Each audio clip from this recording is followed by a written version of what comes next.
তোমাকে যেদিন ইউনিভার্সিটিতে দেখেছিলাম সেদিনই তোমার প্রতি আমার একটা ভালো লাগা কাজ করছিল। সেই থেকে আমাদের দুজনের পথ চলা। আজ এতদিন পর মনে হলো আমি বোধহয় তোমাকে ভালোবেসে ফেলেছি।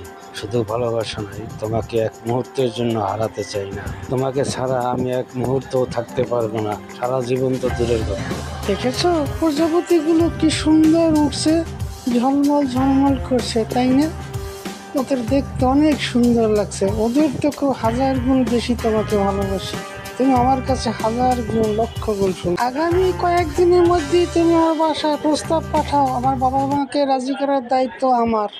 ঠিক আছে, আমি আজকে বাসায় যাই, গিয়ে বাবা মাকে বলি, তারপর তাদেরকে তোমার বাসায় প্রস্তাব নিয়ে পাঠাবো। ঠিক আছে? বাবা মা তোমার বাসায় গেলে তাদেরকে তুমি একটু হেল্প করো, কোনোভাবেই যেন কোনো অপ্রীতিকর ঘটনা না ঘটে। ঠিক আছে? সন্ধ্যা হয়ে আসছে, এখন আমি যাই, রাতে তোমার সাথে আবার কথা হবে। ভালো থেকো। আল্লাহ হাফেজ। তুমি এখনই বাসায় চলে যাও, সন্ধ্যা হয়ে আসছে।